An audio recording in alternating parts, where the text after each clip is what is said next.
निगम यानी एमसीडी के कर्मचारियों को सैलरी और पेंशन तय वक्त पर न मिल पाने के मुद्दे पर उत्तरी दिल्ली नगर निगम की याचिका पर सुनवाई करते हुए दिल्ली हाईकोर्ट ने अरविंद केजरीवाल सरकार को कड़ी फटकार लगाई है। हाईकोर्ट ने कहा, हम देख सकते हैं कि किस तरह से सरकार राजनेताओं की तस्वीरों के साथ अखबारों में पूरे पन्ने का विज्ञापन देती है, वहीं दूसरी तरफ कर्मचारियों की सैलरी तक नहीं दी जाती। दिल्ली हाईकोर्ट ने नॉर्थ एमसीडी की याचिका खारिज करते हुए सोमवार को कहा कि वेतन और पेंशन हासिल करना कर्मचारियों या सेवानिवृत्त कर्मचारियों का मौलिक अधिकार है। निगम ने कर्मचारियों के बकाया भुगतान के लिए और समय देने की मांग की थी। बेंच ने फंड की कमी का मुद्दा उठाने और अखबारों में रोज पूरे पन्ने के नेताओं के विज्ञापन दिए जाने को लेकर भी सवाल उठाया कि पैसा कहां से आ रहा है।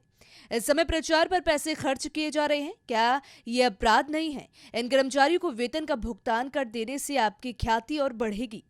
मामले में अब 27 अप्रैल को अगली सुनवाई होगी। जस्टिस विपिन सांघी और जस्टिस रेखा पल्ली की बेंच ने निगम की वो याचिका खारिज कर दी जिसमें सभी सेवारत और सेवानिवृत्त कर्मचारियों के वेतन और पेंशन के बकाया भुगतान के लिए समय सीमा 5 अप्रैल से बढ़ाकर 30 अप्रैल करने का अनुरोध किया गया था।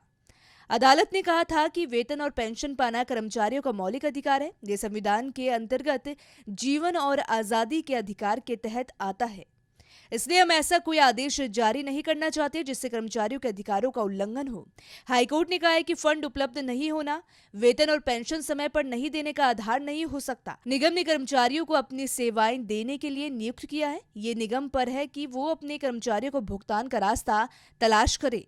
हाईकोर्ट ने 9 मार्च को दिल्ली की तीनों एमसीडी से 5 अप्रैल के पहले सभी श्रेणियों के मौजूदा और पूर्व कर्मचारियों के वेतन और पेंशन का बकाया भुगतान कर देने को कहा था। नॉर्थ एमसीडी की ओर से पेश वकील दिव्य प्रकाश पांडे ने सोमवार को इस आधार पर बकाया भुगतान के लिए समय बढ़ाने का अनुरोध किया है कि उसे दिल्ली सरकार से बेसिक टैक्स असाइनमेंट का पूरा भुगतान नहीं हुआ है। निगम के मुताबिक दिल्ली सरकार ने रकम का भुगतान किया लेकिन उसमें कुछ कटौती की है।